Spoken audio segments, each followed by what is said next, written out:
దేవునికి స్తోత్రం. తగను యేసువా నీదు పాద సేవకు, బలమొసంగు యేసువా నీదు సేవ చేయను.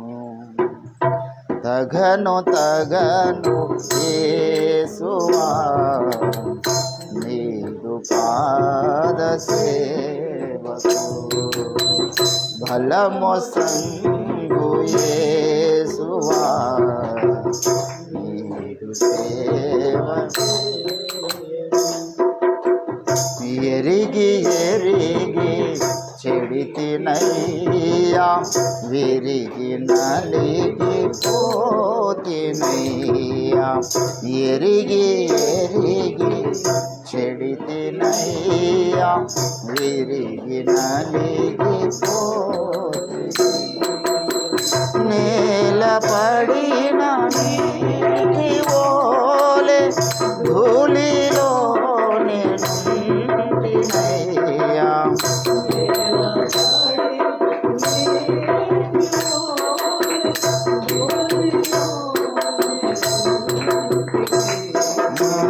తగను యేసువా నీదు పాద సేవకు,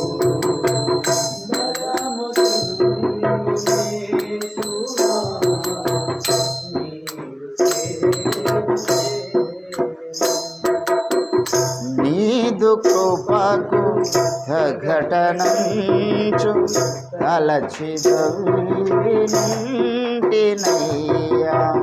నీదు కృపను ఘనటంచు తలచిదవును. దరికి రాను తెగువలేదు, రాక నేను బ్రతుకలేను. దరికి రాను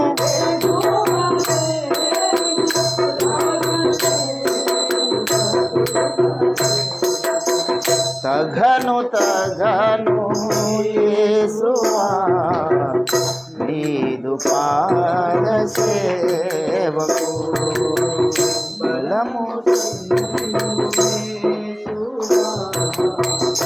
నీదు సేవ కూలిపోయి నాధు బలము వ్యర్థమని ఎరిగి తినయ్యా. కూలిపోయి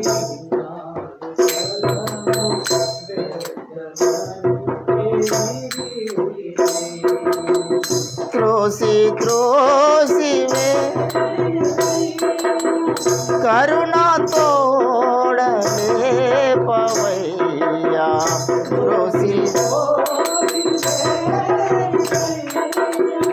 కరుణా తోడలే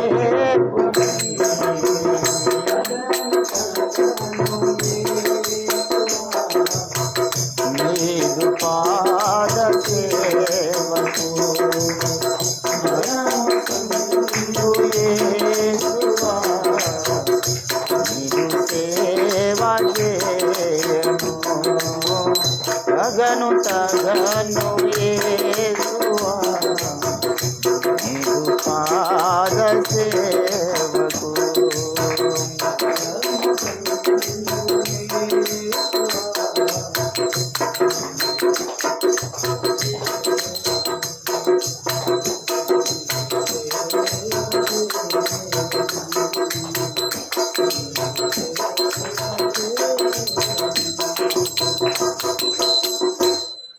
దేవుని పరిశుద్ధ నామానికి మహిమ కలుగును గాక. నేరుగా దేవుని వాక్యంలోకి వెళ్దాము. పేతురు రాసినటువంటి మొదటి పత్రిక పేతురు రాసినటువంటి మొదటి పత్రిక 2వ అధ్యాయము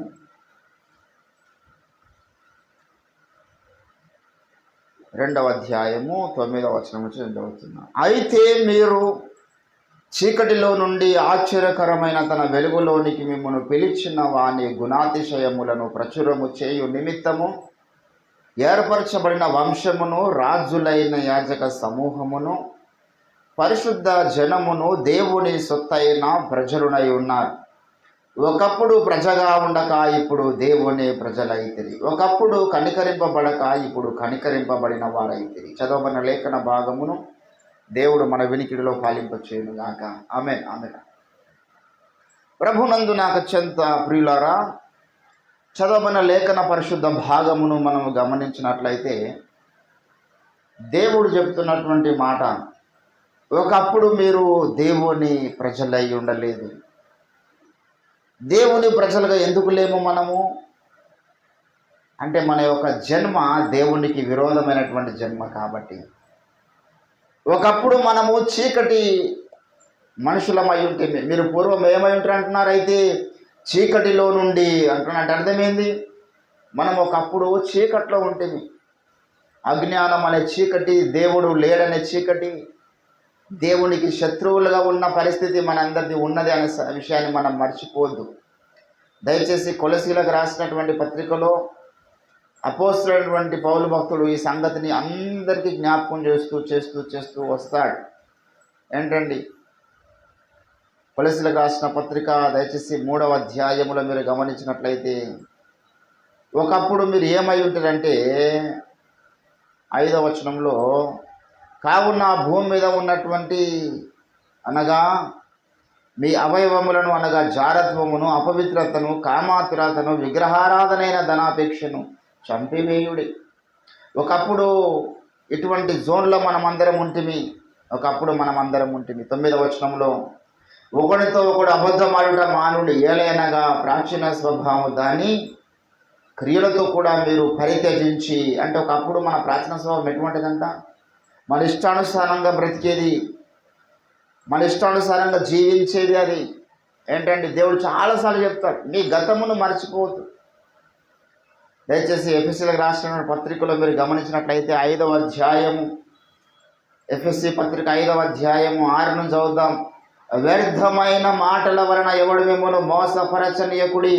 ఏంటండి ఆ వ్యర్థమైన మాటలు? ఏంటండి, అట్టి క్రియలు చేయు వారి వలన దేవుని ఉగ్రత అవిధేయుల మీదికి వచ్చును గనుక మీరు అట్టి వారిలో పాలివారై ఉండకుడి. మీరు పూర్వమందు చీకటి అయి ఉంటుంది. ఏంటండి, ఒకప్పుడు మీ స్థితి ఏందందా, మీరు పూర్వమందు చీకటి. అది నమ్మని వాడు ఎవడంటే దేవుని యొక్క ఉగ్రతకు పాత్రుడు. ఒకప్పుడు నేను ఎవరిని, సాతాను ఏం చేస్తారంటే, వాడు కొంతమంది మనుషుల్ని పుట్టించి వాని మనుషుల్ని మనము మరి చీకటి మనుషులు అంటే వానికి ఇష్టం ఉండదు కదా. దేవుని పిల్లలనేమో మనము దేవునితో సమానులు అంటున్నాము, దేవునితో మాట్లాడతారంటున్నాం, దేవుని కుమారులు అంటున్నాం. ఈ బిరుదులను వచ్చినాయి. దేవుడు మనకెట్టి ఖ్యాతినిచ్చిన చూడు, ఎట్టి హోదానిచ్చిన చూడు అంటాడు. దేవుడు మనకిచ్చినవి కొన్ని ఉన్నాయి. అదే రీతిగా సాతాను కూడా వాని పిల్లలను మనం తిట్టడం ఇష్టం లేదు. ఎందుకంటే ఒకప్పుడు మనం కూడా వాని ఆధీనంలో ఉన్నాం. ఒకప్పుడు వాని అధికారం కింద మనం ఉన్నాం. కొన్ని రోజులు వాడు మనల్ని పరిపాలించండు. ఎట్లా పరిపాలించిండు వాడంటే, బై బర్త్ బై నేచర్ మన స్వభావం మన ఆధీనంలో ఉన్నది. మన జన్మ పుట్టినప్పటి నుంచి మనలో ఉన్నటువంటి పాపనియము వాని ఆధీనంలో ఉన్నది. అందుకే మీరు పూర్వము చీకటి అయి ఉంటుంది అంటున్నాడు. ఏంటండి, ఇదే ఎఫెసీయులకు రాసిన పత్రికలో ఎన్ని సంగతులు జ్ఞాపకం చేస్తాడో మీరు గమనించండి. 2వ అధ్యాయము దయచేసి 11వ వచనంలో, కాబట్టి మునుపు అంటే అర్థం ఏమిటి, రక్షించబడకన్నా మునుపు మీరు ఎటువంటి వారంట, రక్షించబడకన్నా మునుపు శరీర విషయములో అన్యజనులై ఉండిరి. అన్యులు అంటే ఎవరండి, దేవుడికి దూరస్తులు వీళ్ళు. అన్యజనులై ఉండిరి. ఏంటంటే శరీరం చేతితో చేయబడిన సున్నతి గలవారు అనబడిన వారి చేత సున్నతి లేని వారు అనబడిన మీరు ఆ కాలమందు ఇజ్రాయేలుతో సహపౌరులు కాక పరదేశులను, వాగ్దాన నిబంధన లేని పరజనులు, పరజనులు అంటే మనవాడు కాదని అర్థం. నిరీక్షణ లేని వారు ఎన్ని చెప్తున్నాడు. ఒకప్పటి స్టేటస్ ఇజ్రాయేల్తో సహపౌరులు గారంటే అర్థమైంది. అంటే ఇజ్రాయేల్ అందరూ నీతిమంతులు అని అర్థమా? ఇజ్రాయేల్ అందరూ దేవుని ప్రజలైనరు అర్థమా? ఇజ్రాయేల్ ఎట్లా దేవుని ప్రజలైనరు? అబ్రహాము సున్నతిని బట్టి అంటున్నాడు. అబ్రహామును బట్టి వారు ఇజ్రాయేల్ అయినరు. వారు కూడా కొన్ని కార్యక్రమాలు చేశారు దేవుని ప్రజలు అవ్వడానికి. పస్కా గొర్రె పిల్ల యొక్క రక్త ప్రోక్షణను ఆచరించిన వాడు నీతిమంతుడిగా మారడానికి. ఏంటంటే వాడు దేవుని ప్రజలు అవ్వడానికి గల కారణాలు ఉన్నాయి. 100వ కీర్తనలో మీరు గమనించినట్లయితే వాళ్ళ గురించి ఏమంటాడో తెలుసా? మొదటి నుంచి మనం చదివితే కీర్తనల గ్రంథము 100వ కీర్తన మరి మొదటి నుంచి చదువుదాం. సమస్త దేశములారా యెహోవాను ఉత్సాహధ్వని చేయుడి, సంతోషముతో యెహోవాను సేవించుడి, ఉత్సాహముతో ఆయన సన్నిధికి రండి. యెహోవాయే దేవుడు అని తెలుసుకోండి. ఆయనే మనలను పుట్టించను, మనము ఆయన వారము, మనము ఆయన ప్రజలము, ఆయన మేపు. అక్కడేమంటున్నాడు? మీరు దేవుని ప్రజలు కానే కారు అంటున్నాడు. మీరు ప్రజగా లేరు అంటున్నాడు. దేవునికి దూరస్తులు అంటున్నాడు. ఇక్కడ ఏమంటున్నాడు? మనం ఆయన ప్రజలం, ఆయన మేపు గొర్రెలం. ఎవరు చేస్తున్నాడు? ఎవరు చేస్తుందంటే గొర్రె పిల్లగా మార్చబడ్డారు మీరు యేసు రక్తము చేత. గొర్రె పిల్లగా మార్చబడకన్నా ముందు స్థితి గురించి నేను మాట్లాడుతున్నాను. అప్పుడెవరు మనమంతా? అప్పుడెవరండి? భక్తులందరూ కూడా. బిలాము అన్యుడు, అబ్రహాము కూడా ఎవరండి? అన్య జనాంగం నుంచి పిలిచినాడు దేవుడు అబ్రహాము. దేవుని బిడ్డలారా, ఒకప్పటి స్థితిని మనము జ్ఞాపకం చేసుకోవాలి. ఎందుకంటే నీ కృతజ్ఞత పుడుతుంది. చాలామంది కృతజ్ఞత లేకపోవడం గల కారణం ఏంటంటే నేను గొప్ప అనుకుంటున్నాను, నా జన్మ గొప్పది, నా జీవిత విధానం గొప్పది. Why I am praise him. ఇంకెందుకు నేను యేసుప్రభు కృతజ్ఞతని నేను నీతిగా జీవిస్తున్నాను, నీతిగా బ్రతికిన. నేను ఒకడు వచ్చి అన్నాడు యేసుప్రభు దగ్గరికి, ధర్మశాస్త్రం అంతా పాటిస్తున్నావు అంటే పాటిస్తున్నాను ప్రభువా, అయినా నీకు ఒకటి కోదవగా ఉన్నది. నికోదేము వచ్చి అడుగుతున్నాడు రాత్రి వేళ ధర్మశాస్త్రం, ప్రభువా నిత్య జీవం పొందుటకు నేనేమి చేతును అంటే ఒకడు తిరిగి కొత్తగా జన్మిస్తేనే కానీ వాడు పరలోక రాజ్యము చేరడు అంటే. అప్పుడు ఆయన ఏమన్నాడు?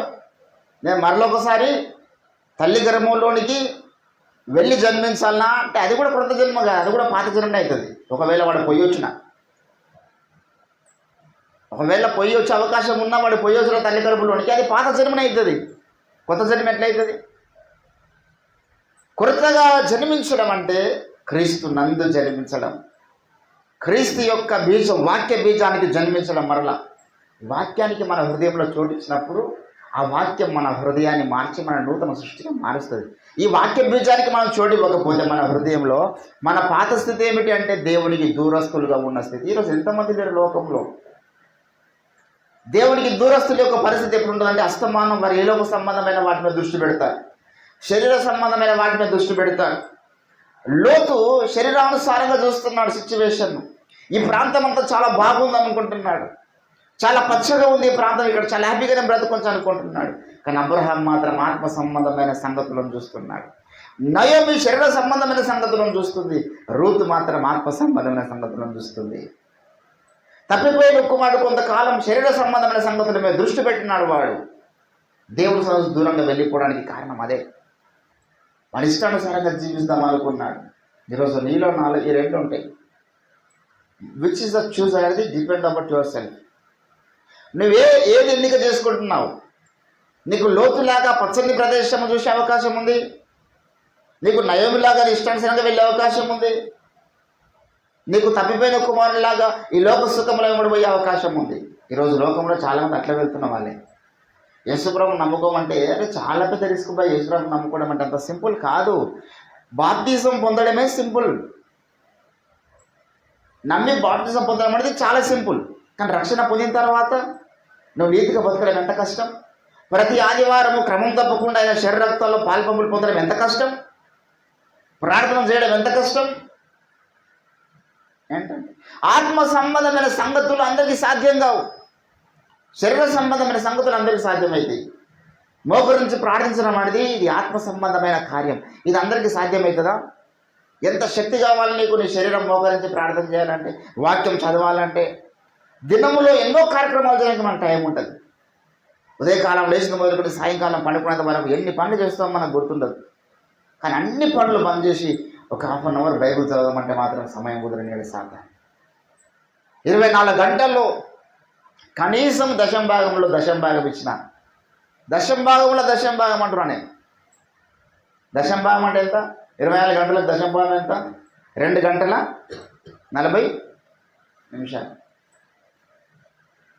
కనీసం అందులో దశంభాగం వేసుకుంటే ఎంత? 2 గంటల దశంభాగం ఎంత అండి? గంటకు 60 నిమిషాలు అంటే 6 నిమిషాలు 10 నిమిషాలు అనుకో.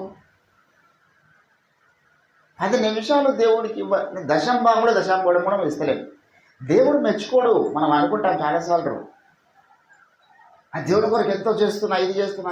దేవుడికి మనం ఎంత టైం పర్సనల్గా ఇస్తున్నామని దేవుడు చూస్తున్నాడు. ఎందుకంటే ఒకప్పటి స్థితిలో జ్ఞాపకం చేసుకోవాలి. ఒకప్పుడు నా జీవితం అంతా ఇష్టానుసారంగా బ్రతికినావు, నాకు దూరంగా ఉన్నావు, నా ప్రజల్లో చేర్చబడలేదు నీవు, మునుపు నీవు నాకు శత్రువుగా ఉన్నావు అంటాడు. ఎఫెసీయులకు రాసిన పత్రిక దయచేసి 5వ అధ్యాయము 10వ వచనంలో మీరు గమనించినట్లయితే, ఏలయనగా ఏంటంటే ఏలయనగా శత్రువులమై ఉండగా, ఎప్పుడున్నారండి శత్రువులుగా? వీళ్ళు శత్రువులమై ఉండగా ఆయన కుమారుని మరణము ద్వారా మనము దేవునితో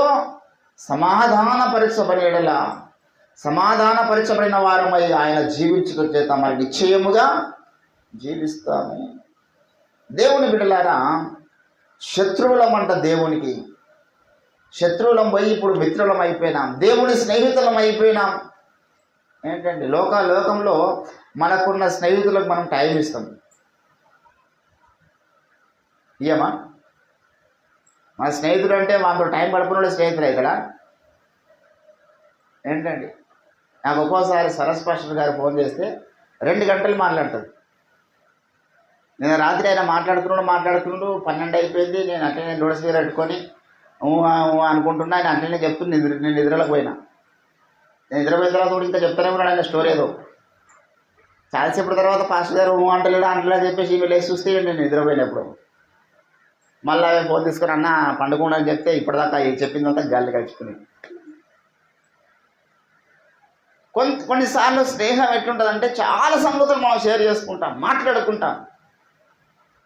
ఏంటండి, కొంతమంది విచిత్రమైనటువంటి డ్యూటీ ప్రేమికుడు. అది తెల్లందాకా మాట్లాడతారు, నిద్ర రాదు, అలసిపోరు, ఆకలి కాదు,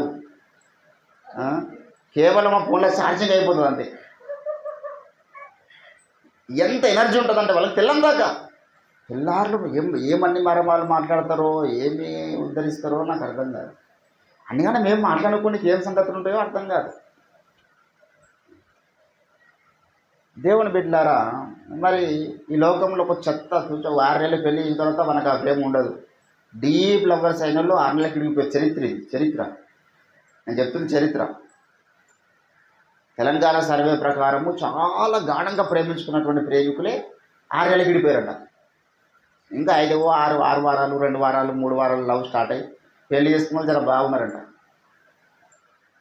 కానీ ఏళ్ల తరబడి డీప్గా లవ్లో నడిచి తీరా పెళ్లి చేసుకున్న తర్వాత 6 నెలలకు విడిపోతున్నారు, లేకపోతే ఆత్మహత్యలు చేసుకుంటున్నారు. ఈ 2 జరుగుతుంది. కారణం ఏంటంటే అంతకు ముందున్నట్ల జీవితం ఉండదు. ఒక తుచ్చమైనటువంటి శరీర సంబంధమైనటువంటి ఒక తాత్కాలిక వ్యామోహంతో కూడినటువంటి ప్రేమకి అంత సమయం ఇస్తే, ఒక మోహపు ప్రేమకి అంత సమయం ఇస్తే, దేవుని ప్రేమ అటువంటిది కాదు కదా. ఆయనది మోహపు ప్రేమ కాదు. ఏం ఆశించి మనల్ని ప్రేమిస్తున్నాడు ఆయన మనలో? ఒక పురుషుడు ఒక స్త్రీని ప్రేమిస్తున్నాడంటే వాడు దాని శరీరాన్నో, దాని అందాన్నో, దాని జ్ఞానాన్నో, దాని ఆస్తినో ఏదో ఒక దాన్ని ఆశిస్తాడు. వాడు ఏం ఆశించకుండా ప్రేమించాడు ఎవడు లోకంలో లేడు. అట్ ద సేమ్ టైం అమ్మాయిలు కూడా కొన్ని ప్రేమిస్తున్నారంటే వాళ్ళలో ఏదో ఒకటి నచ్చింది. వాని యొక్క సౌందర్యము, వాని హైట్, పర్సనాలిటీ, వాని మాట తీరు, ఏదో ఒకటి చుచ్చరతనము. కొందరికి మొన్న కామెంట్ ఉంటుంది, నేను మొన్న చెప్పిన, ఎందుకు ప్రేమించావమ్మా నువ్వు అని అంటే, వాడి సిగరెట్ రింగులు ఉడుకులంట. విన్నారా మీరే? ఎందుకు అంత గాఢంగా ప్రేమిస్తున్నామంటే ఆయన సిగరెట్ ఊతాడండి, రింగులు వస్తాయి. ఏం చేస్తావు? ఆ రింగులో చేతులు తొలగించుకుంటావా, కాళ్ళతో తొలగించుకుంటావా? ఆ రింగులు పనిచేయకపోయిన తర్వాత ఆ రింగులో పడిపోయిందంట. ఆ సిగరెట్ ఊదే ఆ స్టైల్కి పడిపోయిందంట, సిగరెట్ తాగే స్టైల్కి పడిపోయిందంట. ఇదంతా పిచ్చులు చూడండి. ఇటువంటి పిచ్చులు చాలామంది ఉన్నారు. పెళ్లి తర్వాత రింగులు పనిచేయి, వాడిని రింగులేసి కొడతాడు. అప్పుడు దేవుని బిడ్డలారా వ్యర్థమైన వాటికి ఆకర్షితులు అయిపోతారండి. నాకు విచిత్రం అనిపిస్తుంది. నేను చాలామందికి డీప్ లెవెల్లో మండలికి వేసిన ప్రశ్నలు ఇవే. బ్రదర్, మా అమ్మాయిని ఎందుకు ప్రేమించావంటే వాడు ఏదో ఒక కారణం చెప్తాడు. తప్పితే ఆమె కొంచెం ప్రార్థన పర్రాలని చెప్పినాడు. ఇప్పటిదాకా ఇవ్వడం చూడలే. ప్రార్థన పర్రాలు రేపు పెళ్లి చేసుకుంటే నాకు లైఫ్ మంచిగా ఉంటుంది అందుకని అనుకుంటే, అటువంటి ప్రార్థన పర్రాలు శరీరకంగా సౌందర్యంగా ఉండదు. శరీర సౌందర్యం ఉన్నటువంటి అమ్మాయికి ప్రార్థన జీవితం ఉండదు. అందుకే అన్నాడు సామెతలో, వివేకము లేని సుందర స్త్రీ పంది ముక్కున ఉన్న బంగారు కమ్మి వంటిది అంటాడు. దేవుని బిడ్డలారా, ఈరోజు చాలామంది యొక్క ఈ లోక సంబంధమైనటువంటి ప్రేమలన్నీ కూడా యేసుప్రభు ప్రేమ ముందు ఎక్కడ కూడా సాటి రానే రాదు. హల్లెలూయా. యేసయ్య ప్రేమను వర్ణించలేం మనం. మితిలేని నీ ప్రేమ గతిలేని నన్ను చూసి నా స్థితి మార్చినదే, నన్నే శృతిగా చేసినదే. మితిలేని నీ ప్రేమ గతిలేని నన్ను చూసి నా స్థితి మార్చినదే, నన్నే శృతిగా చేసినదే. తులువకు విలువను ఇచ్చినది, తులువకు యేసయ్యా నీ ప్రేమంతో విలువైనది, యేసయ్యా నీ కృపయంతో బలమైనది, యేసయ్యా నీ ప్రేమంతో విలువైనది, యేసయ్యా నీ కృపయంతో బలమైనది. సమీపించరాని తేజస్సులో నీవు వసించు, మా సమీపమునకు దిగి వచ్చిన నీ ప్రేమ వర్ణింపతరమా, మా సమీపమునకు దిగి వచ్చిన నీ ప్రేమ వర్ణింపతరమా. యేసయ్యా నీ ప్రేమెంత బలమైనది, యేసయ్యా నీ కృపయంతో విలువైనది, యేసయ్యా నీ ప్రేమంతో బలమైనది.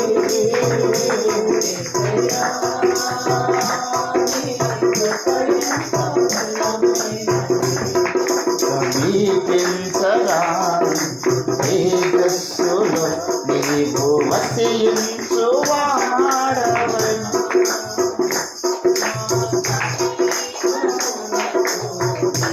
ఏంటండి? 1 పేతురు 4:8 ప్రేమ అనేక పాపములను కప్పును గనుక. అంటే నువ్వు దేవుని ప్రేమ లేని వ్యక్తివి అని చెప్తున్నావు అంతే. పెద్ద ఆశ్చర్యం ఏం లేదు అక్కడ. ఏంటంటే సామెతల గ్రంథంలో కూడా ఏమంటారంటే ప్రేమ దోషములన్నిటినీ కప్పుతుంది అంటారు. 12వ వచనం దయచేసి సామెతలు 10వ అధ్యాయము 12వ వచనం మీరు గమనించారు. పగ కలహమును రేపును ప్రేమ దోషములన్నిటినీ. ఎందుకు ఇవన్నీ చెప్పాడు తెలుసా? నువ్వు ప్రజగా ఉన్నప్పుడు, నువ్వు ప్రజగా లేనప్పుడు, నువ్వు దూరస్తులుగా ఉన్నప్పుడు, దేవునికి శత్రువుగా ఉన్నప్పుడు ఎటువంటి స్థితి ఎవరైనా చెప్పగలుగుతారా? కానీ దేవుడు చెప్పాలనుకుంటే బతకగలుగుతాం. మనం దేవుడు చెప్తే మనం ఏ రకంగా జీవించినాము, ఏ రకంగా మనం కొనసాగినాం మన జీవితం. What was the life before we came in to the salvation. దేవునికి మొత్తం తెలుసు. ఎక్కడ దేవుడు చెప్తుండే ఎవరికన్నా పని కట్టుకొని పలానా వాడు ఇట్లా అట్లా అని చెప్పిండు. బైబిల్లో చెప్పిండు ఎవరి గురించాను. రక్షణ పొందకన్నా ముందు నీ యొక్క బ్రతుకు గురించి దేవుడు ఎప్పుడు మాట్లాడాడు. అరే నువ్వు ఒకప్పుడు సాతాన్ అధికారం కింద ఉండేవురా, ఒకప్పుడు ఇష్టానుసారంగా నువ్వు చాలా ఘోరమైన పనులు చేసినావు, అవన్నీ జ్ఞాపకం చేసుకోడు దేవుడు. మీ పాపములన్నీ నా వీపు వెనుక వేసేసారన్నాడు. హల్లెలూయా. ఆ లక్షణం మనకు రావాలి. మనకు కూడా ఎవరైనా మన చుట్టుముట్టు ఉన్న మన సహోదరులు కానీ తెలుసో తెలియక కొన్నిసార్లు బలహీన పడిపోతారండి, కొన్ని శరీర సంబంధమైన పాపాలు పడిపోతారు. నేను ఇప్పటికొచ్చి I never ask anybody what is your personal life. ఎప్పుడైనా ఎవరికైనా అడిగినా నేను ఒక్కరికి ఇప్పటిదాకా నా 15 సంవత్సరాల సేవా జీవితంలో ఒక్కరిని తీసుకురా నా దగ్గరికి, ఒక్కరిని దేవుని సొంతలో కూడా చెప్తున్నాను నేను. ఒక్కరికి ఎప్పుడన్నా బ్రదర్ నువ్వు ఏ అమ్మాయిని లవ్ చేసినా ఇప్పటిదాకా అడగలేదు, నువ్వు పలానా అమ్మాయితో మాట్లాడినా అడగలేదు, ఇప్పటిదాకా అడగలేదు. That is none of my business. ఎందుకు అడగాల కానీ? వాళ్ళ పర్సనల్స్ నాకెందుకు? కానీ నా పర్సనల్ ప్రతి ఒక్కరు మాట్లాడండి. నేను ఎవరిని పర్సనల్ ఇప్పటిదాకా మాట్లాడకూడా. నేను నాకు నిన్న కాకుండా ఒక సంగతి తెలిసింది. ఒకడు వాడు నా దగ్గర రక్షింపబడి ఇక్కడ నా దగ్గర బాప్తిసం పొంది కొన్ని సంవత్సరాలు పెరిగిపోయాడు. వాడు నా దగ్గర ఉన్నప్పుడే ఒక అమ్మాయితో లవ్ స్టార్ట్ చేసిందంట.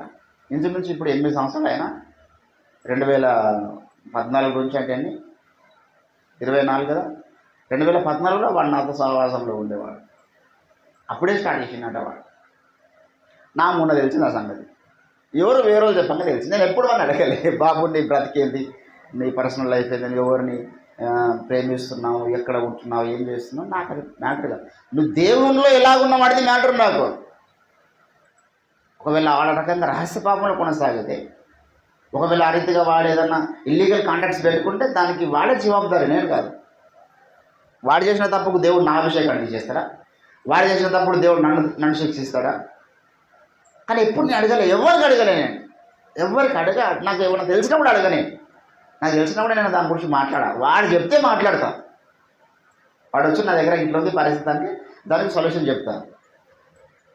నేను సొల్యూషన్ చెప్పగలంతో ఒక మాట అంట. మొన్న ఒక ఆమె నాకు ఫోన్ చేసి, అయ్యగారు ఇట్లా మీ దగ్గర ఒక అబ్బాయి ఉండే, మరి ఆ అబ్బాయికి మా కూతురు ఇద్దాం అనుకుంటున్నాము, ఎటువంటి వాడు అబ్బాయి, మరి మీరు ఏమంటారు చెప్పండి అని నాకు అన్నాడు. నేనన్నా, అమ్మ నాకు ఆజ్ఞ ఇవ్వమంటావా లేకపోతే నా హితోపదేశం చెప్పమంటావా అని నేనన్నా. హితోపదేశం చెప్పమంటే చేయకపోతే బాగుంటుంది ఆ అబ్బాయికి అని చెప్తాను, ఆజ్ఞ ఇవ్వమంటే వద్దని చెప్తా. అసలు ఆమె సపోర్ట్దాకా నోరు మూసుకొని ఫోన్ పెట్టేసి, ఎందుకంటే వాళ్ళు ఆల్రెడీ చేద్దామని ఫిక్స్ అయిన తర్వాత ఇంకా వాని గురించి నేను నా యొక్క డిసిషన్ ఎందుకు? ఇంకా మళ్ళీ తర్వాత నువ్వు దాని మీద అనాలిసిస్ చేయొద్దు. ఏంటండి, కొనకన్నా ముందే మొత్తం అన్ని పర్యవేక్షణ చేయమంటాడు దేవుడు. కొన్న తర్వాత నేను ఒక ఎద్దును కొంటిని దాన్ని చూడవెళ్తున్నాను, పొలమును కొంటిని దాన్ని చూడవెళ్తున్నాను. నువ్వు చూసినాక ఉంటావా, చూడక ముందు ఉంటావా? చూసి హద్దులు చూసుకొని ఎక్కడి నుంచి ఎక్కడి వరకు జాగా ఏంది కథా కార్యక్రమం మొత్తం చూసుకున్నాకనే ఉంటాం. చాలామందికి ఒక ప్రత్యక్షత లేదు. దేవుని బిడ్డలారా, ఇక్కడ ఏమంటున్నాడు దేవుడు? ప్రేమ అనేక దోషములను కప్పుతుంది. నేను ఎవరిని పర్సనల్స్ని ఎక్కడ కూడా నేను ఇప్పటిదాకా మాట్లాడకూడదు. ఎక్కడైనా మాట్లాడినా కూడా ఎవరిని పేరు చెప్పినా, నేను ఇప్పుడు ఒకరిని కూడా చెప్పినా, వాని పేరు చెప్పినా, అమ్మాయి పేరు చెప్పినా నేను చెప్పాను. ఎందుకు అది అవసరం లేదు, అది మంచిది కాదు. ప్రేమ అనేక దోషములను కప్పేదిగా ఉంటుంది. ఎందుకంటే ఒకప్పుడు నా బ్రతికేందో నాకు తెలుసు. దేవుడు ఒకవేళ నా పాపం గురించి మాట్లాడితే, నేను కొన్ని పాపం గురించి మాట్లాడితే దేవుడు ఏమంటాడు? బాబు నువ్వు పలానా వాని పాపాన్ని కప్పలేకపోయినావు కదా, ఇప్పుడు నీ పాపం గురించి నేను గప్ప అంటాడు దేవుడు.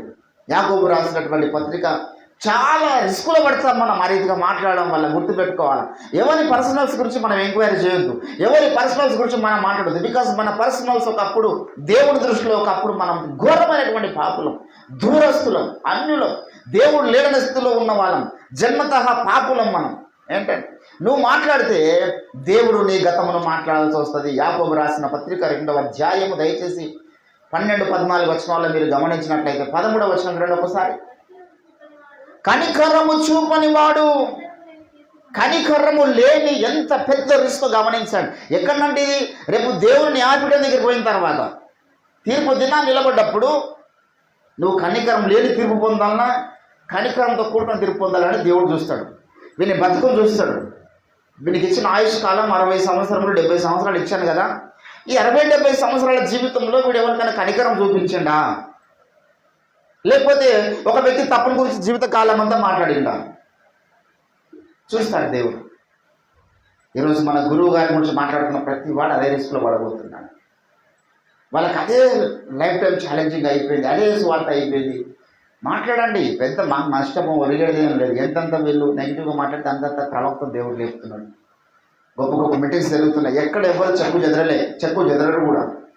ఎక్కడ మీటింగ్స్ పెట్టినా వేల సంఖ్యలో జనాలు నెడుతున్నారు, వందల సంఖ్యలో పాస్టర్లు నెడుతున్నారు.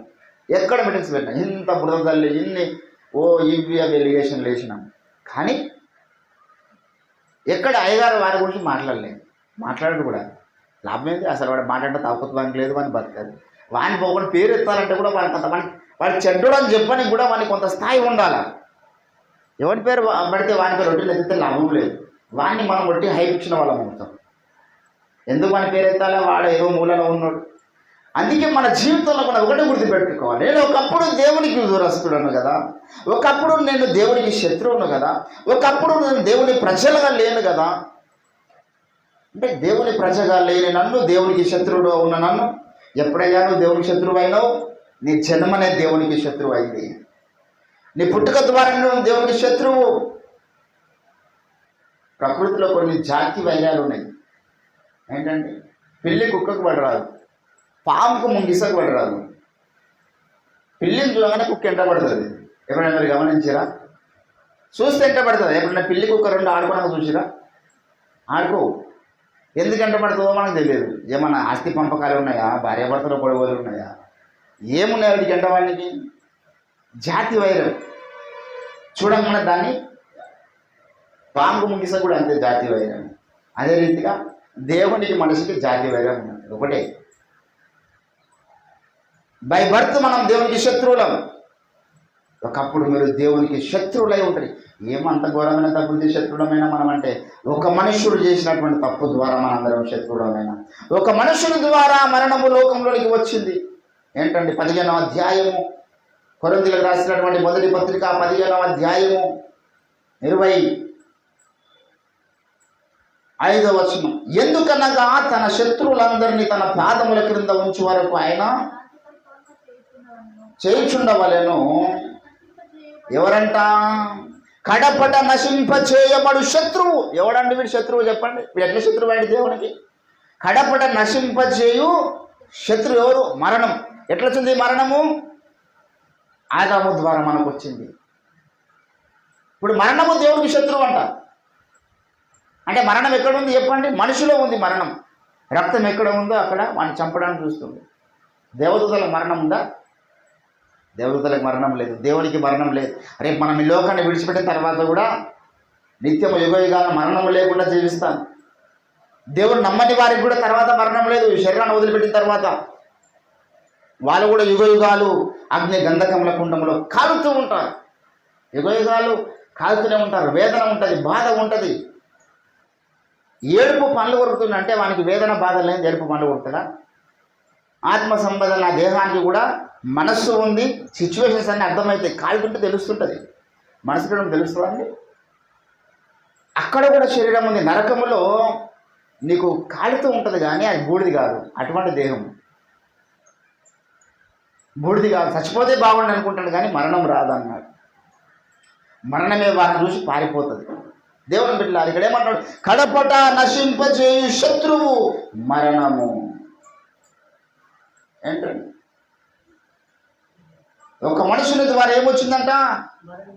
మరణం వచ్చింది. చదవండి వచనం ఎక్కడ ఉంది? 21వ వచనం. మనుషుని ద్వారా మరణము వచ్చను కనుక. ఏంటండి? ఎవరు? ఆదాము ద్వారా మనందరికీ ఏమొచ్చింది? మరణం వచ్చింది. ఈ మరణము దేవునికి శత్రువు. అంటే మనలో ఆదాము ద్వారా మనకు వచ్చిన ఆ మరణం బట్టి ఏమంటున్నా? మీరు దేవునికి శత్రువులై ఉండేది. ఎందుకు? మనలో ఈ పాప మరణముల నియమం ఉన్నది కాబట్టి మనము ఇంత గొప్ప ప్రచండమైనటువంటి ప్రత్యక్షత ఎవరికి వచ్చిందండి? ఆ జన్మంతహా మనం చాలా మంచోళ్ళమండి, చాలా నీతిమంతులమండి మాట్లాడుతున్నారు. నువ్వు నీతిమంతుడు అయితే బై ఛాన్స్ బై డీడ్స్ నీలో ఏ రీతిగా పాపం జరుగుతుంది? మరి మనం జనపాపులం కాదు కర్మపాపులం అంటున్నాడు. నువ్వు కర్మపాప అంటున్నాడు. నువ్వు ఇన్ని కర్మపాపాలు ఏమో చెప్పు నాకు. నువ్వు వేటిని కర్మ పాపాలు అనుకుంటున్నావు? ఎక్కడ ఎన్ని వ్యభిచారాలు చేసినావు, ఎన్ని జాగ్రత్తలు చేసినావు, ఎన్ని దొంగతనాలు చేసినావు, ఎన్ని నరహత్యలు చేసినావు? చెప్పు మరి వాడు ఆ చరిత్ర అని చెప్పు. జన్మలో ఇప్పుడు ఫర్ ఎగ్జాంపుల్ అండి, పాము కాటు వేసినందుకు అది పాము కాదు, కాటు వేయకపోయిన దాంట్లో విషం ఉన్నది. పిల్లి మ్యావ్ అంటుంది, ఇది మ్యావ్ అన్నందుకు పిల్లి, పిల్లి అయినందుకు మ్యావ్ అంటుందా? చెప్పండి మీరు. పిల్లి కాబట్టి మ్యావ్ అంటుంది. మా బామ్మడితో కూడా ఉంటాడు అల్గోల్లో, వాడు కూడా అప్పుడప్పుడు నా లైవ్లు చూస్తూ ఉంటాడు. మా బామ్మడిది ఇద్దరం ఒకరి దగ్గర ఐటీఐ చేసినాం.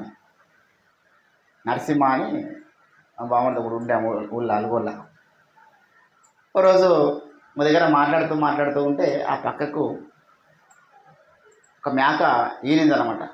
వాడు అంటుండు, బావా ఈ మేక పిల్ల సేమ్ మేకలాగానే పుట్టింది అంటున్నాడు. మరి మేకపిల్ల మేకలాగా పుట్టకపోతే కుక్క పిల్లలాగా పుడుతుందా?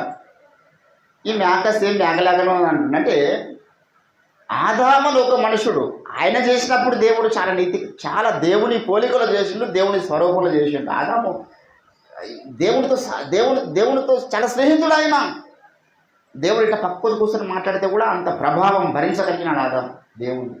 ఎందుకంటే దేవుని పోలికలు సృష్టింపబడ్డాడు. కానీ ఆజ్ఞ అతిక్రమించడం వల్ల, దేవుడు ఆజ్ఞాపించిన పండు తినొద్దంటే తిన్నాడు. కాబట్టి ఈ ఆజ్ఞ అతిక్రమం వల్ల ఆయన ఏమైపోయాడంటే ఆ దేవుని పోలిక కోల్పోయినాడు, దేవుని స్వరూపాన్ని కోల్పోయినాడు, దేవుని యొక్క మహిమను కోల్పోయినాడు.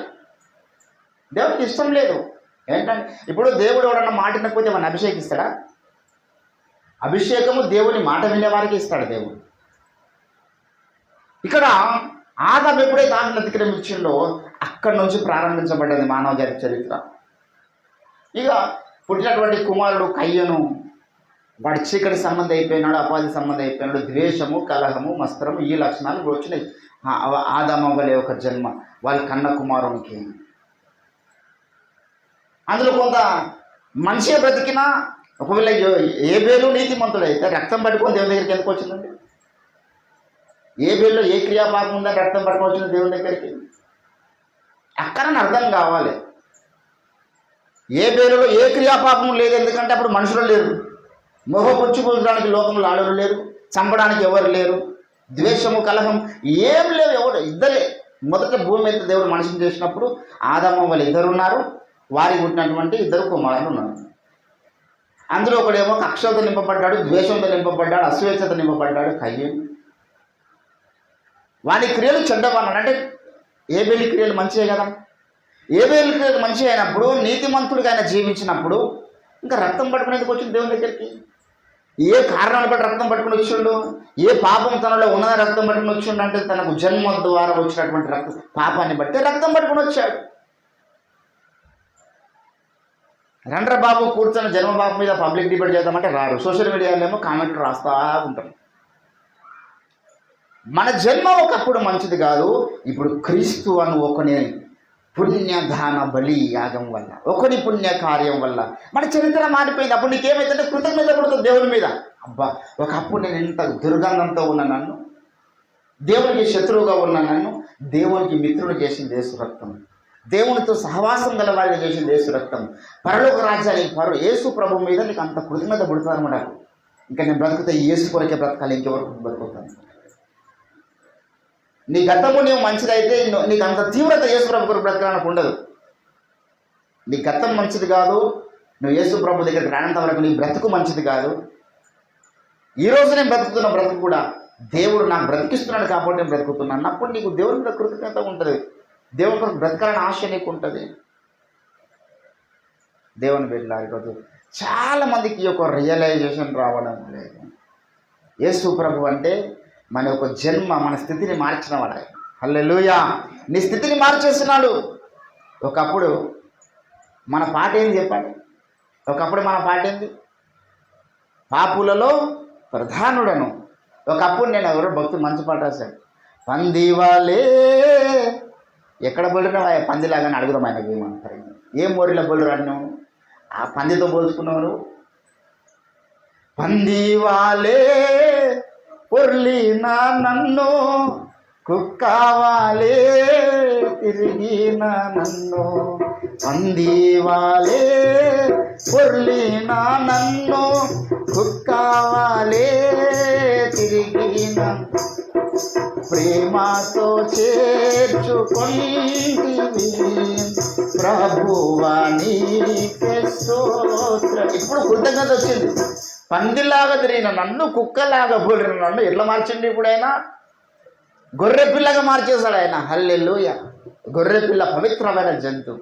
ఇక దావీదు అంటాడు, దేవా నేను తప్పిపోయిన గొర్రె పిల్ల వలె త్రోవ విడిచి తిరిగి అంటాడు 119 కీర్తన 176 వచనంలో. అంటే అర్థం ఏంటంటే దేవుని బిడ్డలారా, ఒకప్పుడు మనం పంది పిల్లలం.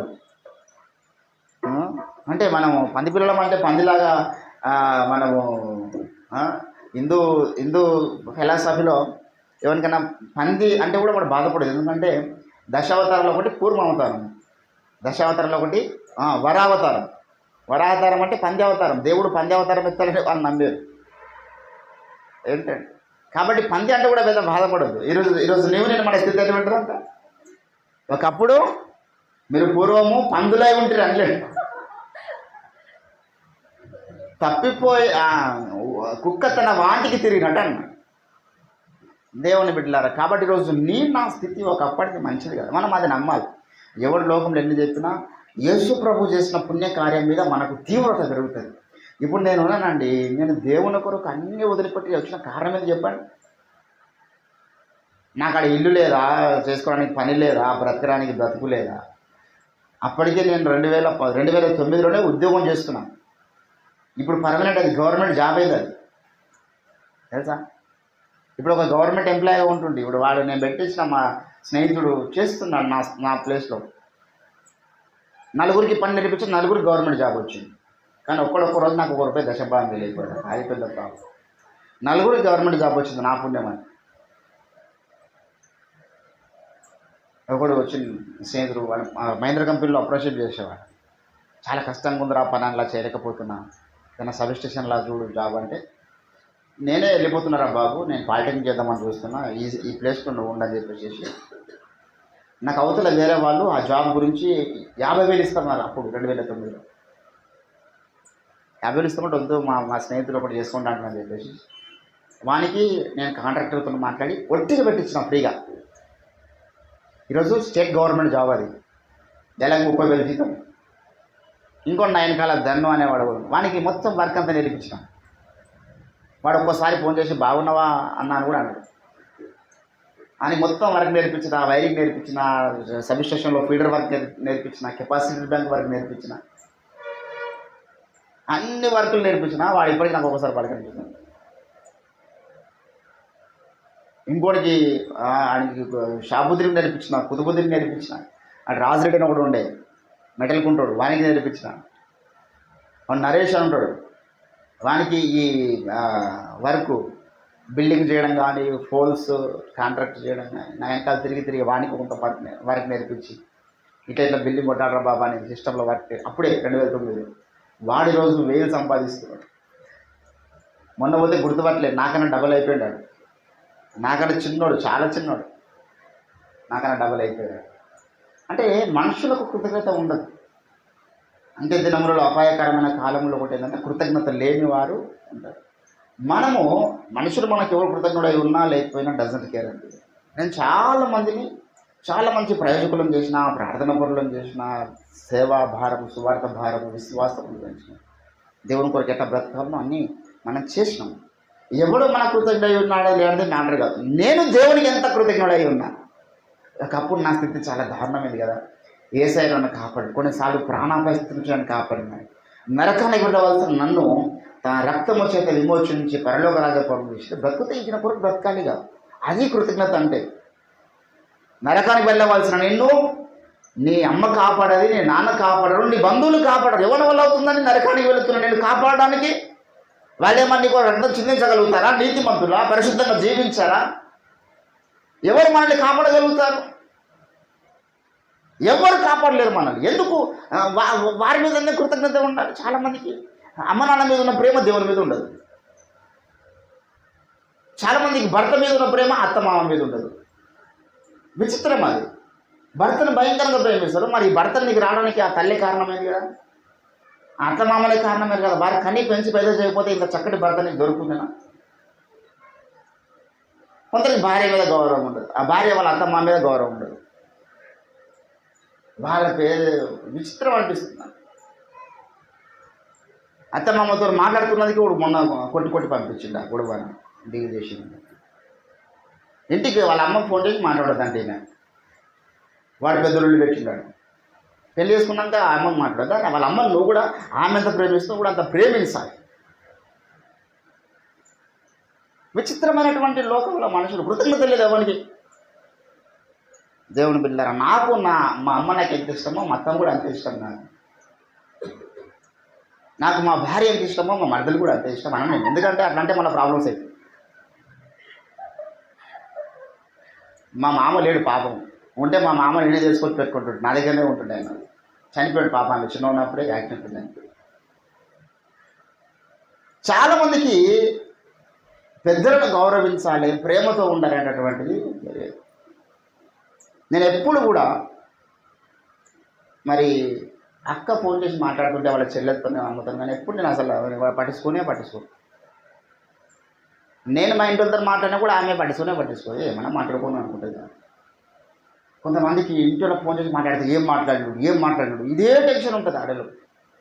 ఏం మాట్లాడిండో ఇప్పటిదాకా, ఏం చెప్తుండో ఇప్పటిదాకా, ఏం మాట్లాడుకుంటూ తల్లి కొడుకులు మాట్లాడుకోవద్దా? మాట్లాడుకుంటారు. నువ్వు పెళ్ళైన తర్వాత నీ తల్లితో మాట్లాడుతుందంటే. దేవుని బిడ్డలారా, ఈరోజు సంసార జీవితంలో, కుటుంబ జీవితంలో మరి సరైనటువంటి వ్యవస్థ లేదు. మంచి మనిషి దొరకడం చాలా కష్టం. మంచి అమ్మాయి దొరకడం కష్టమైపోయింది, మంచి అబ్బాయి దొరకడం కూడా కష్టమైపోయింది. కృతజ్ఞత లేదు. అది నీ కృతజ్ఞత ఉండాలంటే ఫస్ట్ దేవుని మీద నీ కృతజ్ఞత పెరగాల. అప్పుడు నీ భర్త మీద జరుగుతుంది, నీ తల్లి మీద జరుగుతుంది, నీ తండ్రి మీద జరుగుతుంది, నీ అత్తమామ మీద జరుగుతుంది, పెద్దల మీద జరుగుతుంది గౌరవం, కృతజ్ఞత. అరే మా అమ్మ నన్ను కని పెంచి పెద్దేసింది కదా, మా అమ్మని కూడా నేను పట్టించుకోవాలి. నాకు ఇంత చక్కటి భార్యను మా అత్త ఇచ్చింది కదా, పెంచి పెద్దేసి మా అత్త మీద కృతజ్ఞత ఉండాలి. నాకు సహకరించిన స్నేహితుల మీద ఉండాలి, బంధువుల మీద ఉండాలి, నా ఆత్మీయ తండ్రి మీద నాకు ఉండాలి. ఒకప్పుడు ఎందుకు మన ఎంతోమంది ఆత్మీయ తండ్రి దగ్గర పెరగకుండా రక్షణ నుంచి కోల్పోయిన వాళ్ళు కూడా ఉన్నారు. ఆత్మీయ తండ్రి మీద సరైన గౌరవం లేకుండా, కృతజ్ఞత లేకుండా రక్షణ తొలగిపోయిన వాళ్ళు. అందుకే పౌలు అంటాడు, శరీర సంబంధమైన తండ్రులకి మీరు లోబడి ఉంటుంది కదా, మరి అంతకంటే ఎక్కువగా మీరు ఆత్మ సంబంధమైన తల్లిదండ్రులకు లోబడి ఉండాలి.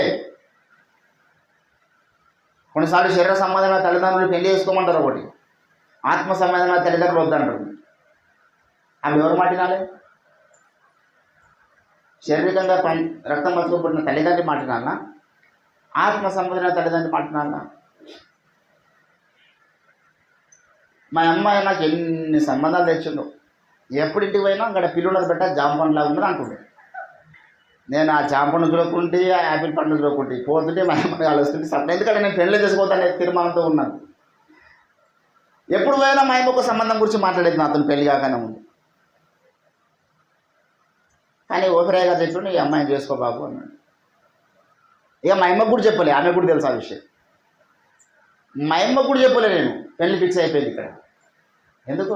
ఆత్మ తల్లిదండ్రులకు అంతా లోబడాలి, జీవితంలో ప్రాబ్లమ్స్ రావు. అయ్యగారు మా పెళ్ళినప్పుడు ఒక ప్రవచనం చెప్పిండు, బాబు నీ పెళ్లి తర్వాత నీకు ఎటువంటి డిస్టర్బెన్స్ ఉండదు పో అని చెప్పి. ఏమైనా డిస్టర్బెన్స్ ఉండదు, నేను చూస్తాను ఇప్పుడే. ఖచ్చితంగా నువ్వు చాలా హ్యాపీగా నీ లైఫ్లో నీ భార్య నువ్వు కలిసి ఇద్దరు సేవలు కొనసాగుతానని చెప్పి. ఇప్పుడు 14 సంవత్సరాలు, 5 సంవత్సరాలే, 10 సంవత్సరాలు చూస్తూ 10 సంవత్సరాలు గడిచిపోయిందండి. సంవత్సరంకి విడిపోయిన వాళ్ళు నేను ఎంతమంది చూసిన. సంవత్సరంకే అర్థం కాకపోరు, అర్థం చేసుకోలేక అనుమానార్థులు కొందరు, లోబడుతున్న కొందరు, చెప్పిన మాట వింటలేదు, తల్లిదండ్రులు ఇవన్నీ రకరకాల కారణాలు. సంవత్సరాలకే విచ్ఛిన్నమైపోయిన కుటుంబాలు నాకు తెలుసు. మొన్న ఒక ఫ్యామిలీ అయితే పెళ్ళి అయినా 2 వారాల్లో విడిపోయాను. 10-15 లక్షలు ఖర్చు పెట్టి 2 వారాలకే. ఒక ఆమె నేను పెద్ద సంసారం చేస్తాను, 20 లక్షలు ఖర్చు పెట్టి పెళ్ళికి, 3 నెలలు కూడా సంసారం చేయలేదు. దాంపత్య జీవితం నిలబడడం అనేది దేవుని యొక్క కృప. హల్లెలూయా. గుణవతి అయిన భార్య దొరుకుట దేవుని కృప. జీవమను కృప వరములలో మీ భార్యను మీతో కూడా పాలివారై ఉన్నారని ఎరిగి మీరిద్దరు ఏక శరీరం అన్నాడు దేవుడు. దేవుని బిడ్డలారా, ఇప్పుడు ఎందుకు మనం చెప్తున్నానంటే, ఒకప్పుడు ప్రజగా ఉండను నీవు, దేవునికి శత్రువుగా ఉండిన నీవు ఈరోజు దేవుని యొక్క ప్రజగా మారినవు, దేవునికి మిత్రుడుగా మారినవు, దేవుని కుటుంబంలో చేర్చబడ్డావు. రేపు దేవునితో ఏకం కాబోతున్నావు. పురుషుడు తన తల్లిని తన తండ్రిని విడిచి తన భార్యను ఎత్తుకున్నట్లుగా సంఘము రేపు యేసుక్రీస్తుని ఎత్తుకొనబోతున్నది. యేసుక్రీస్తుని వివాహం చేసుకోబోతున్నది. యేసుక్రీస్తులో ఒక భాగంగా మారబోతున్నది. ఎవరివన్నీ మనము పందిలాగా తిరిగిన వాళ్ళము, స్వభావ సిద్ధంగా దైవవృత్తకు పాత్రలమైన మనము, చీకటిగా ఉన్న మనము, ప్రజగాలైనటువంటి మనము ఎక్కడికి వచ్చినామంట? యేసయ్యలో సగ భాగంగా మారిపోతున్నాం. హల్లెలూయా. యేసయ్యలో సగ భాగం అయిపోయినాం మనము. రేపు నీవు నేను కూడా కలుగును కాకంటే కలగపోతే శక్తి వస్తుంది మనకు. యేసుప్రభు భార్య అంటే మామూలు విషయమా? ఆ ఉన్నతమైన కంక్లూజన్కి దేవుడు మనం నడిపిస్తూ ఉన్నాడు. కాబట్టి ఈ లోకంలో మన బ్రతుకు చాలా కీలకం. మనం ఆత్మ సంబంధమైన సంగతుల మీద దృష్టి పెడుతున్నామా, శరీర సంబంధమైన సంగతుల మీద దృష్టి పెడుతున్నామా?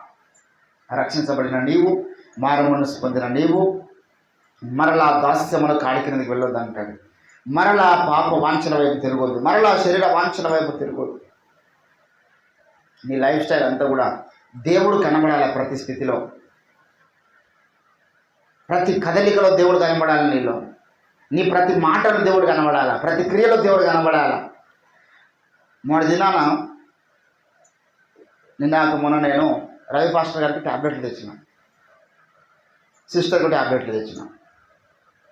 అన్నకేమో అవి మ్యూకాక్సిజన్ ఆయనకు వచ్చే ఈ బాడీ పెయింట్స్ కూడా వేసుకుంటాడు. సిస్టర్కి ఏమో హెడేక్ ఉందంటే ఒక ట్యాబ్లెట్. అయితే మెడికల్ షాప్లో వెళ్ళిన తర్వాత ఆడు అన్నది ట్యాబ్లెట్ ఫస్ట్ నాకు స్టిప్ ఇచ్చాడు, 300 అది రేటు. అది నేను తీసుకున్న తర్వాత జేబులోకి వెళ్ళి ఫోన్ తీద్దామని ఆ ట్యాబ్లెట్ తీసుకొని జేబులో వేసుకున్నాను. జేబులో వేసుకొని ఫోన్పే చేద్దామని ఫోన్ తీసిన తర్వాత సిస్టర్ ట్యాబ్లెట్ గురించి ఏది ఇది అని మాట్లాడుకుంటా ఈ ట్యాబ్లెట్ ఇచ్చిండు. ఇది 2 కలిపి వేసుకోండి తక్కువైపోతుందని మాట్లాడిన తర్వాత ఎంత అని అడిగిన 60 రూపాయలు అని చెప్పాడు. 60 రూపాయలు కొట్టేసి వచ్చిన. ఇంటికి వచ్చిన తర్వాత అన్న ట్యాబ్లెట్ తీసుకున్నాను జేబులకి. అరే దీన్ని డబ్బులు కొట్టలేదు కదా నేను, ఇది జేబులు వేసుకుని మర్చిపోయినా, ఫోన్పే చేద్దామని అడబిట్లో వాడు మర్చిపోయింది, నేను మర్చిపోయాను, ఇద్దరు మర్చిపోయాను. సో అప్పటిదాకా ఉండొచ్చు కదా, 300 అంటే మంచిగా 1 లీటర్ పాలు వస్తాయి, తర్వాత నూనె ప్యాకెట్ వస్తుంది, ఇవి వస్తాయి అవి వస్తాయి అని చెప్పుకొని ఉండొచ్చు కదా. మళ్ళీ ఇక్కడ ట్యాబ్లెట్ స్ట్రిప్ పెట్టి వెంటనే మళ్ళీ పోయినాడు మెడికల్ షాప్ కాడికి పోయి, అన్న ఇంతకుముందు ఇది తీసుకుపోయిన దీని అమౌంట్ కొట్టలేదంటే వాడు 2 నిమిషాలు నమ్మకం అట్లనే చూస్తున్నాడు. వాటర్ బై వీడు విచిత్రంగా ఉన్నాడు, నాకు కూడా తెలియదు, వాడు కూడా మర్చిపోయాడు ఏ ట్యాబ్లెట్ అంటున్నాడు. 300 మళ్ళీ వానికి ఫోన్పే చేయవచ్చు. ఎందుకు ఏంటంటే దేవుడు మన మనస్సాక్షితో మాట్లాడుతూ ఉంటాడు. మన మనస్సాక్షి ఒప్పుకోదు అటువంటి కార్యక్రమాలు చేయడానికి. ఏదో 5 రూపాయలు కాదు 10 రూపాయలు కాదండి, లైట్గా తీసుకొని 300 పాపం వాడికి కూడా అన్నీ ఉంటాయి కదా, మెంటనెస్ ఉంటుంది కదా. దేవుని బిడ్డలారా, నీ క్రియ నీ కదలిక ఒకప్పుడు ఉన్నట్లు ఉండొద్దు. ఒకప్పుడు డెలిబరేట్గా చేసేవాళ్ళం అటువంటి, కానీ ఇప్పుడు దేవుడు నమ్ముకున్న తర్వాత డెలిబరేట్గా అటువంటి చేయొద్దు. బై ఛాన్స్ ఏదైనా జరిగిన వెంటనే సరి చేసుకునే మనసు మనకు ఉండాలి. ఈరోజు చాలామంది జీవితంలో దేవుని బిడ్డలారా యేసులాగా బ్రతుకుదామనే తీవ్రత లేదు. యేసులాగా బ్రతుకుదామనే తీవ్రత నీళ్ళు లేకపోతే నీలో జన్మతః నీకు వచ్చిన ఈ శరీర కోరికలు నీలో ఉంటాయి, సత్య స్థితిలో ఉంటాయి. అవి నువ్వు దేవుని శక్తి చేత నడిపించబడకపోతే మళ్ళీ అవి పని చేస్తాయి. అందుకే అప్పుడప్పుడు మనిషి కొన్నిసార్లు తప్పు చేస్తారు. ఎందుకు చేస్తారు తెలుసా? దేవుని యొక్క శక్తి తగ్గిపోయినప్పుడు, దేవుని అభిషేకం తగ్గిపోయినప్పుడు, దేవుని భయం తగ్గిపోయినప్పుడు, ప్రభు యొక్క సన్నిధికి దూరమైనప్పుడు, సహవాసం లేనప్పుడు, పాస్టర్ భయం లేనప్పుడు, వాక్య భయం లేనప్పుడు మరలా వాడు తప్పు చేస్తాడు. ఎట్లా చేసిన తప్పు అప్పుడు చేసామని కాదు కదా ఈ రకమైన తప్పులు అంటే. ఇప్పుడు ఇవన్నీ నీళ్ళు లేవనుకున్నావా, మొత్తం చచ్చిపోలేవు, అవన్నీ సచ్చిన స్థితిలో ఉన్నాయి. సచ్చిన స్థితిలో ఉన్న వాటికి దేవుని శక్తి నీలో తక్కువైనప్పుడు, దేవుని బలం నీలో తక్కువైనప్పుడు మళ్ళీ వాటి బలం పెరుగుతుంది. శరీర కోరికలకు బలం ఇవ్వద్దు, మనం దినదినం వాటిని చంపుతూ ఉండాలన్నాడు. అంటే నీ ఆత్మ బలము చేత నింపబడాలి. దైవ సంబంధమైన కార్యాల మీద దృష్టి పెట్టాలి. దేవుని బిడ్డలారా, ఒకప్పుడు ప్రజగాలైనటువంటి మీరు, ఒకప్పుడు శత్రువులుగా ఉన్న మీరు, ఒకప్పుడు దూరస్తులుగా ఉన్న మీరు, ఒకప్పుడు దేవుడు లేడని వారైనట్లుగా ఉన్న మీరు ఇప్పుడు దేవుళ్ళు సభాగంగా మారిపోయినారు. ఇప్పుడు దేవుళ్ళుగా మీరు మారిపోతున్నారు. మీరు దైవములని నేను అంటే అన్నాడు. ఎంత ఉన్నతమైన స్టేటస్ మనకి ఇచ్చినాడు, ఎంత కృతజ్ఞత మనకు ఉండాలి. మన తల్లి మనకు ఆ స్టేటస్ ఇచ్చిందా? మన తండ్రి మనకు ఆ స్టేటస్ ఇచ్చిరా? మన బంధువులు ఇచ్చిరా? ఇరుగు పొరుగు వారు ఇచ్చిరా? ఎవరు ఇచ్చారా స్టేటస్ మనకి? లోకం మనకి ఇవ్వలేదు ఎవరు కూడా. యేసయ్య ఇచ్చాడు ఆ ఉన్నతమైన స్థానం. ఎంత కృతజ్ఞులమై ఉండాలి మనం. దేవుని బిడ్డ, ప్రభు కొరకు జీవిస్తాం. మన కొరకు మనం జీవించడం ముఖ్యం కాదు, మనము దేవుని కొరకు ఎంత జీవిస్తాం అది ముఖ్యం. ఈరోజు ఒక నూతన తీర్మానం తీసుకున్నాం ప్రభు సన్నిధిలో. దేవా, నీకు శత్రువులుగా ఉన్న నన్ను మిత్రునిగా మార్చినావు. నీ కృప చేత నశించిపోతున్న నన్ను వెతికి రక్షించినావు. నీ యొక్క రక్తం చేత విమోచించినావు. ఈరోజు నన్ను పాపం అనేటటువంటి ఆ స్థితిలో లేకుండా పరిశుద్ధుడిగా మార్చినావు. నరకానికి వెళ్ళవలసిన నన్ను నిత్య జీవానికి వారసులు చేసినావు. ఎంత గొప్ప కార్యాలు నా పట్ల నువ్వు చేసినావు తండ్రి. అందులో బట్టి నీకు స్తోత్రాలు. నీ కొరకు బ్రతికే శక్తిని నాకు ఇవ్వండి తండ్రి అంటూ మనం ప్రార్థన చేద్దాం. రండి, దేవుడి కొద్ది మాటలు మన వినికిడిలో ఫలింపచేయును గాక.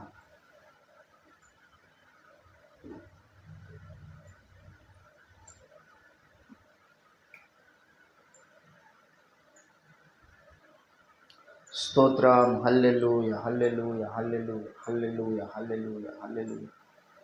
దేవా